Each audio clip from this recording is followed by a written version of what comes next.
Selamat pagi anak-anak, Om Swastiastu, Assalamualaikum warahmatullahi wabarakatuh. Salam sejahtera untuk kita semua, namo buddhaya, Widya Pengertian. Terima kasih kepada anak-anak, Bapak ucapkan ya, karena sudah selama 2 hari sampai dengan hari ini, hari Selasa, tanggal 14 Juli 2020, anak-anak sudah sangat antusias untuk mengikuti masa pengenalan lingkungan sekolah. Walaupun secara online ya, tidak seperti biasa yang kita lakukan. Kalau tahun ajaran baru kita dulu melaksanakan FLS secara tatap muka, datang ke sekolah dan sebagainya. Tapi dengan situasi pandemi COVID-19 ini, kita melakukan FLS secara online. Dan hal ini tentu besar peran Bapak Ibu, wali, orang tua siswa yang juga mendampingi anak-anaknya, yang ucapkan terima kasih. Ya, walaupun situasi seperti ini ya, saat ini tidak menyurutkan ya, katakanlah semangat untuk anak-anak untuk mengikuti MPLS secara online ini. Anak-anak sekalian yang Bapak banggakan, pada kesempatan hari ini perkenalkan nama Bapak Gede Agus Siswadi, ya, Bapak sebagai guru di sekolah Dharma PWK Denpasar di SMP.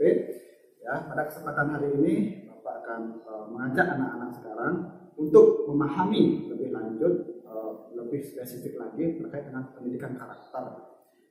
Jadi anak-anak sekalian, pendidikan karakter itu penting sekali. Ya, apalagi di Indonesia pada umumnya pendidikan kita, ya anak-anak sekalian pasti sudah mengetahui perbedaan antara anak didik sekarang dengan anak didik yang terdahulu anak-anak. Ya, kalau anak didik yang sekarang ya itu cenderung ya katakanlah lebih dominan ya, tetapi ini tanda kutip ya tidak semuanya itu sudah mengalami degradasi moral. Ya, apa degradasi moral itu? Degradasi moral itu adanya kemerosotan moral yang sangat memprihatinkan. Ya, apa yang menyebabkan itu? Ya, tentu dari sistem pendidikan kita. Ya, apalagi di Indonesia ya, dari katakanlah dari sentral pendidikan, dari keluarga, dari sekolah dan dari lingkungan.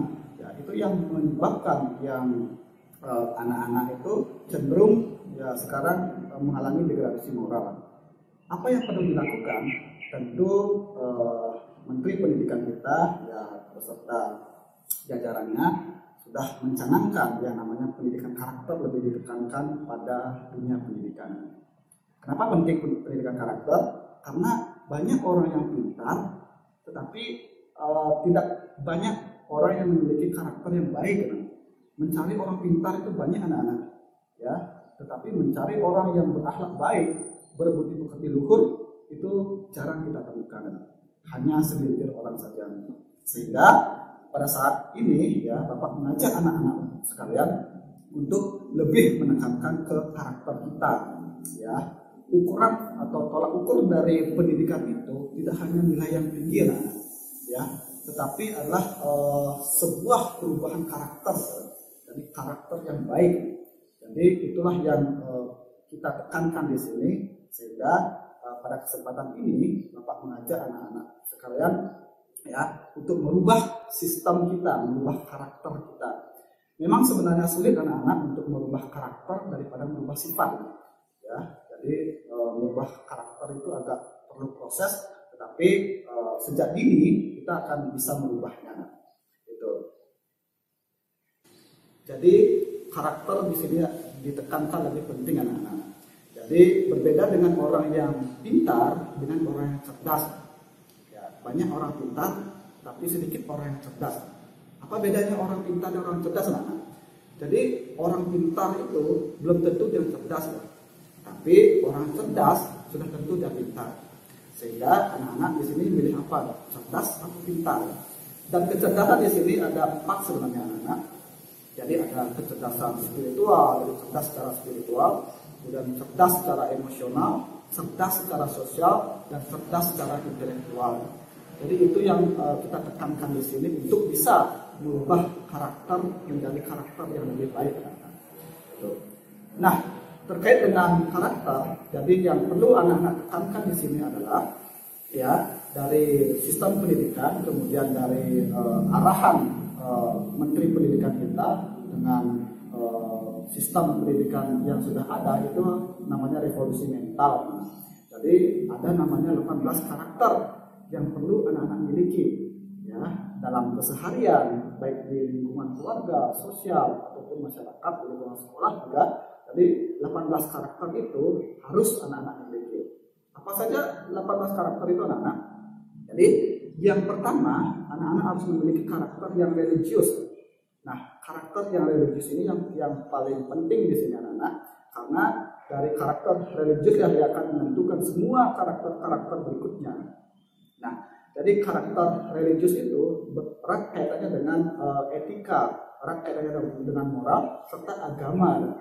Ya, jadi dalam situasi seperti ini, pandemi COVID-19, jadi anak-anak bisa lebih menyemarakkan, lebih melatih karakter yang religius dengan ya berdoa ketika Hindu, beragama Hindu dengan melaksanakan puasa di rumah ya, dengan sembahyang 3 kali ya, dengan kalau Islam yang melakukan sholat 5 waktu, begitu juga Kristen, Buddha dan lainnya, itu ya akan membentuk karakter religius anak-anak.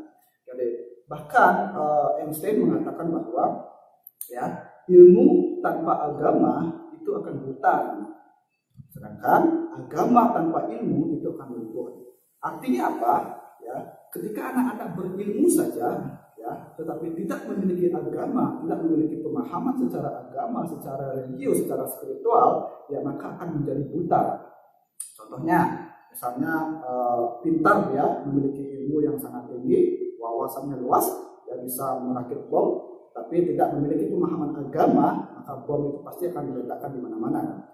Ya, begitu juga sebaliknya, orang yang beragama memiliki pemahaman agama secara luas, ya secara spesifik, tetapi tidak memiliki ilmu, dia akan lumpuh. Dia tidak akan bisa mengikuti perkembangan sains dan teknologi. Jadi untuk menekankan, untuk membentuk karakter yang religius, maka anak-anak perlu melatih diri, ya, perlu untuk mulai dari sekarang latih diri untuk ya rajin sembahyang, berdoa, sholat 5 waktu dan lain sebagainya, ya sehingga karakter yang religius itu pasti anak-anak bisa bentuk sejak dini. Jadi karena anak-anak sudah menginjak ke sekolah menengah pertama, jadi Bapak sarankan dan Bapak tekankan kepada anak-anak sekalian untuk buanglah sifat-sifat selama SD-nya.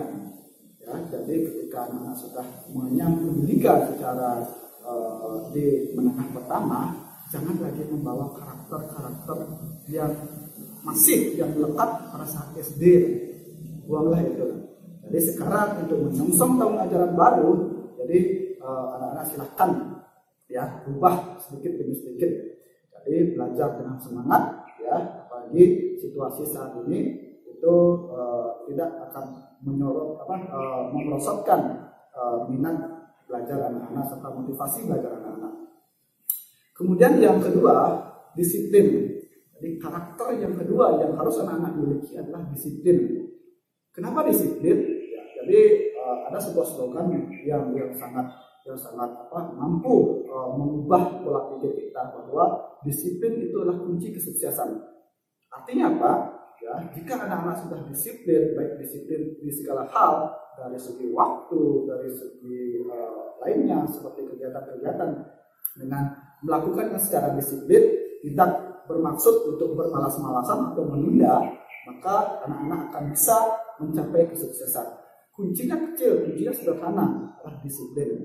Jadi kata disiplin harus anak-anak lekatkan pada diri sendiri dan laksanakan ya sebagai rutinitas untuk anak-anak. Kemudian yang ketiga, karakter yang ketiga yang harus anak-anak miliki adalah jujur. Ya, dalam situasi apapun dan dimanapun anak-anak berada, kejujuran ini harus anak-anak pegang teguh. Ya, jadi kejujuran ini menjadi kunci, menjadi hal yang prioritas yang menjadi pola pikir anak-anak. Ya, jujur dalam segala hal. Ya, apalagi sekarang situasinya seperti ini, gampang sekali kita memperoleh berita-berita yang bohong, gampang sekali kita memperoleh berita-berita yang bersifat provokasi. Ya, sehingga peran dari anak-anak untuk bisa lebih melatih karakter yang jujur ini sangat diperlukan, apalagi dengan proses pembelajaran secara online, secara daring atau dalam jaringan, yang karakter jujur ini harus anak-anak miliki. Gitu. Karakter yang keempat itu adalah toleransi. Kenapa dibutuhkan anak-anak memiliki sifat atau karakter yang bersifat toleransi? Karena anak-anak sudah mengetahui di Indonesia ini sangat majemuk sekali. Jadi ada beragam suku, ada beragam agama, bahkan agama yang sudah diakui dan disahkan di Indonesia itu ada 6 agama. Sehingga karakter toleransi itu harus anak-anak miliki. Sesama umat, sesama manusia, sesama teman-teman ya yang memiliki agama lain, ya itu perlu kita menerapkan toleransi dalam diri kita. Gitu. Kemudian yang selanjutnya, yang karakter yang kelima itu adalah kerja keras, ya kerja keras serta kerja cerdas dan kerja ikhlas. Jadi kerja keras itu menekankan bahwa hal yang kita peroleh itu tidak bersifat instan, hanya mie saja yang instan anak-anak, tetapi prestasi untuk mengukir prestasi, yaitu tentu anak-anak membutuhkan kerja yang keras. Jadi hal-hal yang bersifat optimisme, ya, jadi itu akan membuahkan hasil yang lebih baik dari pesimisme, tapi dalam artian keraguan optimisme. Kemudian yang selanjutnya, ya, anak-anak harus memiliki karakter yang kreatif. Ya, kenapa kreatif anak-anak? Ya, agar kita tidak ketinggalan zaman. Ya, apalagi sekarang sudah menginjak revolusi industri 4.0, 4.0. Jadi semuanya sistem segala dimensi itu sudah berubah menjadi lebih menggunakan ke pendekatan teknologi. Jika anak-anak tidak kreatif, ya dari sejak dini, dari sekarang, ya maka anak-anak akan ketinggalan baik dari sains dan teknologinya. Kemudian yang selanjutnya, ya yaitu karakter yang mandiri. Ya, jadi karakter mandiri ini sangat dibutuhkan. Walaupun memang kita merupakan makhluk yang sosial, ya, jadi kita tidak bisa hidup tanpa orang lain. Tetapi dalam segi atau hal-hal yang bersifat pribadi, yaitu anak-anak perlu memiliki karakter yang mandiri. Artinya bisa melangkah, bisa lebih mencari jati diri itu secara mandiri tanpa memerlukan bantuan orang lain terlebih dahulu. Kemudian yang selanjutnya itu demokratis, ya. Ya, jadi negara kita merupakan negara yang berasaskan Pancasila, tentu menerapkan sistem yang demokratis, jadi musyawarah dan mufakat. Ya, kesepakatan itu tentu kita tidak bisa memutuskannya sendiri, anak-anak. Perlu juga pertimbangan orang lain. Sehingga karakter yang demokratis tidak mementingkan diri sendiri itu harus anak-anak miliki, agar kita bisa mendengarkan pendapat orang lain, menyimak pendapat orang lain, serta menyimpulkannya dengan baik. Kalau kita memiliki karakter yang mementingkan diri sendiri, maka kita akan cenderung egois, sehingga kita tidak bisa menerima pendapat orang lain. Sehingga karakter demokratis harus anak-anak miliki untuk lebih bisa mendengarkan pendapat-pendapat orang lain. Kemudian yang selanjutnya, rasa ingin tahu anak-anak. Ya, apalagi anak-anak merupakan peserta didik yang terpelajar nantinya, tentu rasa ingin tahu harus anak-anak miliki. Ya, jadi belajar itu tidak harus disuruh anak-anak. Jadi kalau disuruh oleh gurunya baru belajar, itu tidak akan menambah wawasan apa-apa. Tetapi anak-anak yang memiliki rasa ingin tahu, ya lebih tinggi, tetapi hal yang positif, ya. Jangan rasa ingin tahu rokok, rasa ingin tahu narkoba, jangan. Tapi rasa ingin tahu yang positif, yang berkaitan dengan pengetahuan, yang berkaitan dengan pembelajaran, itu harus anak-anak lebih, ya, bangkitkan lagi rasa ingin tahu agar memiliki wawasan-wawasan yang luas, ya, serta mampu membuka cakrawala pengetahuan dengan seluas-luasnya. Kemudian yang selanjutnya itu ada namanya semangat kebangsaan, ya. Jadi karena kita merupakan negara yang merdeka, ya tentu kita harus memiliki rasa nasionalisme, semangat kebangsaan, semangat bela negara. Ya, apa yang anak-anak bisa terapkan untuk bela negara, yaitu dengan belajar yang baik. Itu saja kuncinya, belajar dengan baik. Anak-anak tidak perlu susah payah untuk ikut berperang dan lain sebagainya. Itu sudah dilakukan oleh pendahulu-pendahulu kita, sudah dilakukan oleh pahlawan-pahlawan pendahulu kita. Kuncinya sekarang untuk anak-anak bisa menumbuhkan semangat kebangsaan adalah dengan belajar yang baik. Gitu. Kemudian yang selanjutnya adalah cinta tanah air. Ya, cinta tanah air di sini dimaksudkan berat kaitannya dengan bela negara tadi. Jadi kita sebagai negara Indonesia tentu lebih menyukai hal-hal yang bersifat Indonesia.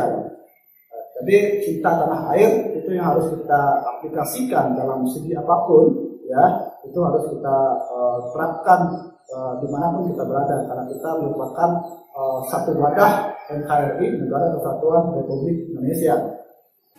Yang selanjutnya anak-anak adalah menghargai prestasi. Kenapa anak-anak perlu memiliki karakter untuk menghargai prestasi? Karena dalam dunia pendidikan, dalam sekolah-sekolah itu tentu ada namanya sebuah perankingan atau yang memiliki hasil evaluasi belajarnya lebih baik itu akan di-ranking. Jadi dari ranking 1 sampai dengan ranking terakhir. Nah, tujuannya anak-anak untuk memiliki sifat atau karakter menghargai prestasi, yaitu bisa menghargai baik dari prestasi orang lain ataupun prestasi diri sendiri. Misalnya saja ketika kita memiliki prestasi yang rendah, ya jangan iri hati anak-anak, ya jangan cemburu atau memiliki kecemburuan sosial yang over. Tetapi mari kita ukir kembali, mari kita semangat kembali, ya apa-apa saja yang kurang dalam diri kita, sehingga kita bisa mendapatkan nilai demikian.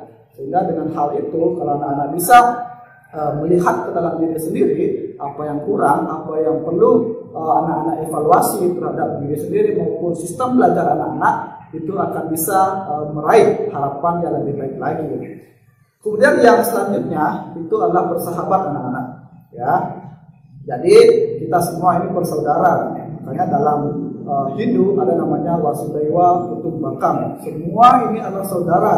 Sehingga perlu anak-anak untuk menerapkan sistem atau menerapkan hal-hal yang bersifat persahabatan anak-anak. Jadi semua ini adalah teman, semua ini dalam satu keluarga. Jadi anak-anak semua, guru semua itu berada dalam satu keluarga Dharma Wibeka, SMP Dharma Wibeka.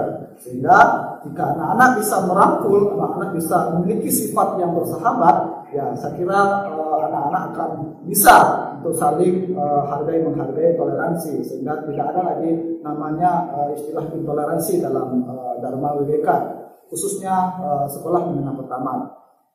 Kemudian yang selanjutnya itu adalah cinta damai anak-anak. Ya, cinta damai. Kenapa kita perlu memiliki karakter atau sifat cinta damai? Agar kita terhindar dari segala permusuhan anak-anak. Jadi kita lebih kalau misalnya hal-hal yang bersifat negatif, ya hal-hal yang bersifat ajakan-ajakan atau persuasif-persuasif yang cenderung negatif itu lebih baik kita hindari. Sehingga hal-hal yang bersifat pertengkaran, demo dan lain sebagainya itu kita hindari. Sehingga Bapak tekankan ya untuk Yayasan Dharma Wibeka, khususnya SMP Dharma Wibeka, tidak ada lagi namanya pertengkaran, tidak ada lagi demo-demo dan sebagainya, karena anak-anak sudah memiliki karakter cinta damai. Itu. Kemudian yang selanjutnya gemar membaca anak-anak. Ya ini hal yang terpenting dan sebenarnya ini di kondisi Indonesia khususnya di pendidikan ini cukup memprihatinkan anak-anak. Kenapa demikian? Ya Bapak sampaikan data dari UNESCO, yaitu Lembaga Pendidikan Dunia, mengatakan bahwa setelah diteliti, di riset dari 62 negara yang diriset terkait dengan literasi atau minat membaca dari 62 negara, Indonesia menduduki peringkat kedua anak-anak, tapi dari terakhir. Jadi 62 itu berarti Indonesia menduduki peringkat 61 setelah Botswana ya. Jadi Thailand nomor 60, Indonesia 61, Botswana 62. Bayangkan anak-anak. Jadi minat literasi, minat membaca kita ya itu sangat lemah sekali. Ya, sangat lemah sekali.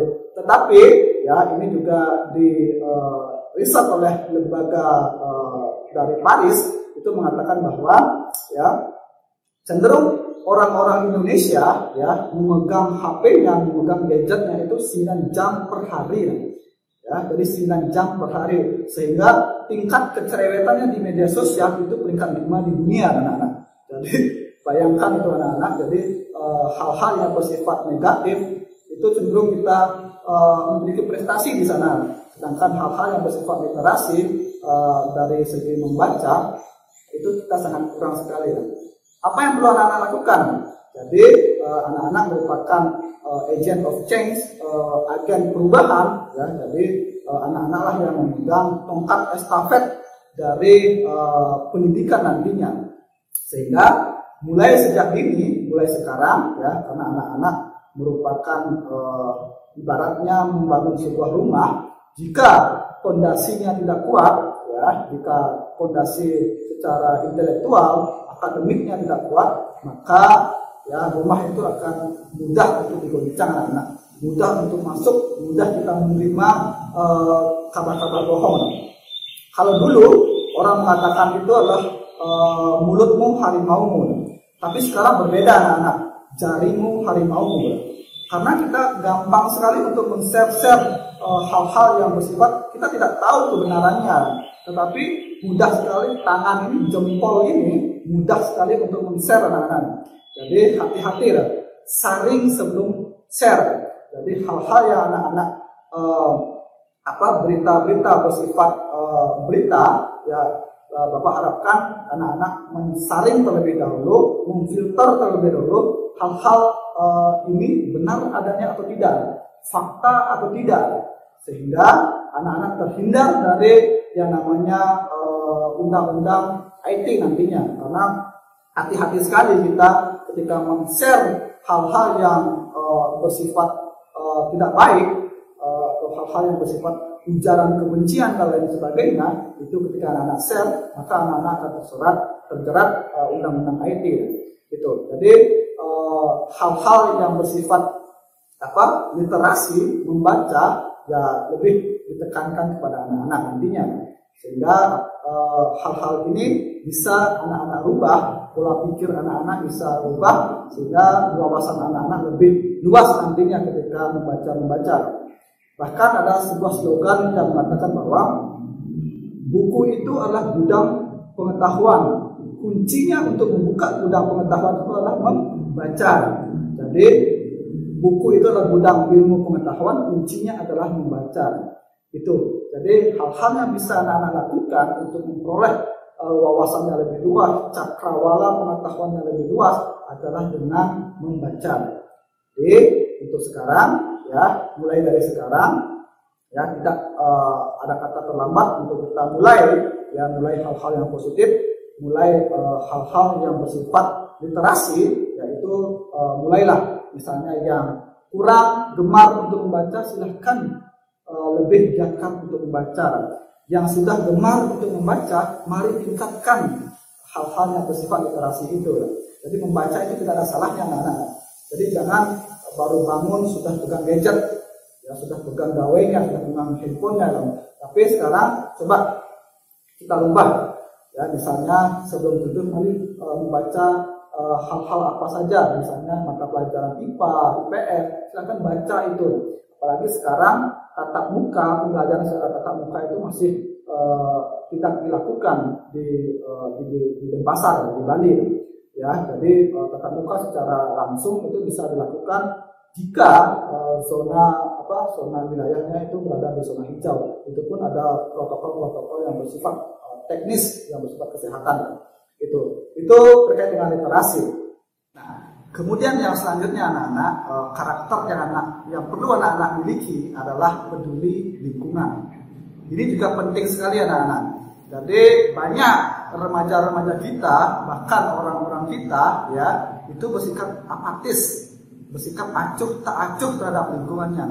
Padahal ya dari segi kesehatan kita itu sangat dipengaruhi oleh lingkungan. Ketika lingkungan yang sehat, ya maka otomatis kita akan ketika berada di lingkungan yang sehat itu kita akan menjadi sehat anak-anak.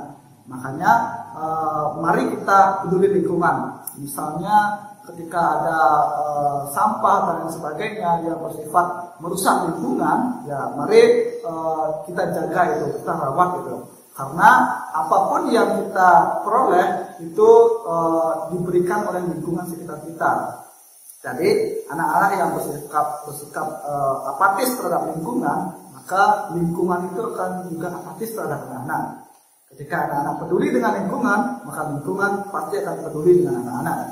Kemudian yang selanjutnya adalah peduli sosial. Ya, jadi ini juga penting sekali karena kita merupakan makhluk sosial, jadi makhluk yang selalu membutuhkan orang lain, selalu membutuhkan pertolongan-pertolongan dari orang lain, sehingga kita harus menjadi makhluk yang sosial. Jadi saling tolong menolong, saling gotong royong dan sebagainya yang bersifat sosial harus anak-anak tumbuhkan sejak dini. Jangan menjadi pribadi yang cuek, jangan menjadi pribadi yang acuh tak acuh, jangan menjadi pribadi yang sombong, yang egois, itu, yang selalu mementingkan diri sendiri. Karena pengaruh dari masyarakat sosial, pengaruh dari orang-orang lain itu sangat memberikan implikasi yang baik ataupun buruk tergantung dari kita menyikapinya anak-anak. Jika kita menyikapinya dengan buruk, maka sosial akan buruk juga dampaknya kepada kita. Begitu juga sebaliknya anak-anak. Kemudian yang terakhir, yang nomor ke-18, ya, jadi ada 18 karakter. Yang terakhir adalah tanggung jawab. Ya, jadi tanggung jawab merupakan hal yang penting juga yang anak-anak miliki. Kenapa demikian? Ya, jadi banyak orang-orang ketika sudah melaksanakan sesuatu, ya, ketika berhasilkan buruk atau memiliki dampak buruk, dia tidak mau tanggung jawab. Jadi tanggung jawab itu penting anak-anak. Apa yang anak-anak perbuat, itulah yang anak-anak bertanggung jawabkan. Apa yang anak-anak lakukan, silahkan, ya. Jadi resiko dan segala hal-hal itu melekat pada diri anak-anak. Sehingga dalam Hindu juga ada yang namanya karma pala. Apa yang kamu tuai, apa yang kau tuai, apa yang kau tabur maksudnya, itulah yang engkau tuai. Apa yang engkau tanam, itulah yang engkau akan panen. Ketika engkau menanam padi, pasti memanen padi. Ketika menanam jagung, ya pasti memanen jagung. Jangan berharap menanam padi, memanennya jagung. Itu. Jadi nilai karakter tanggung jawab itu sangat penting sekali dalam segala hal, baik dari tanggung jawab terhadap pikiran anak-anak, perkataan anak-anak maupun perbuatan anak-anak. Ketika ini harus anak-anak bertanggung jawabkan sesuai dengan apa yang anak-anak sudah laksanakan. Jadi itu tadi anak-anak ke-18 karakter, ya, sebagai karakter bangsa, karakter peserta didik, karakter anak-anak bangsa itu harus anak-anak miliki. Nah, demikian yang Bapak sampaikan. Selanjutnya sebagai bahan evaluasi apakah anak-anak menyimak dengan baik, dan Bapak yakin sebenarnya anak-anak merupakan anak-anak yang terpelajar semuanya, sehingga menyimak materi ini dengan baik dan sempurna. Jadi terkait dengan tugasnya, terkait dengan hal yang anak-anak kerjakan, silakan anak-anak buat selama MPLS ini karakter apa saja yang sudah anak-anak terapkan dari 18 karakter itu. Silakan uraikan itu dalam bentuk cerita singkat, ya, minimal 4 karakter yang anak-anak lakukan. Jadi buat cerita singkat yang berkaitan dengan 4 karakter. Contoh, misalnya disiplin, ya, misalnya saya bangun pagi di jam 5.30 setiap harinya secara disiplin, dan itu anak-anak uraikan apakah anak-anak sudah melakukan itu atau tidak. Minimal 4 karakter yang harus anak-anak buat. Silakan buat di buku ATK-nya yang sudah dibagi, ya, buat dengan singkat, ya, terkait dengan 18 karakter itu. Itu yang bisa Bapak sampaikan. Jika ada kata-kata Bapak yang salah, mohon maaf yang sebesar-besarnya, ya, karena tidak ada gading yang tidak retak, tidak ada manusia yang sempurna. Sebagai akhir kata, Bapak ucapkan terima kasih atas perhatiannya, serta Bapak Ibu orang tua yang sudah mendampingi, yang saya mohon untuk selalu didampingi anak-anaknya. Jadi jangan sampai dilepas anak-anaknya ketika pembelajaran atau MPLS secara online ini, karena penting sekali orang tua itu, peran dari orang tua untuk mendampingi anak-anaknya selama belajar. Jadi belajar di rumah dengan dalam situasi seperti ini, ya, anak-anak tetap, ya, memiliki semangat yang luar biasa, optimisme dalam pembelajaran itu silakan anak-anak tumbuhkan. Jangan bersifat pesimisme dalam belajar. Itu yang bisa saya sampaikan. Saya akhiri dengan para Santi. Om Santi Santi Santi Om. Wassalamualaikum warahmatullahi wabarakatuh. Salam sejahtera untuk kita semua. Terima kasih.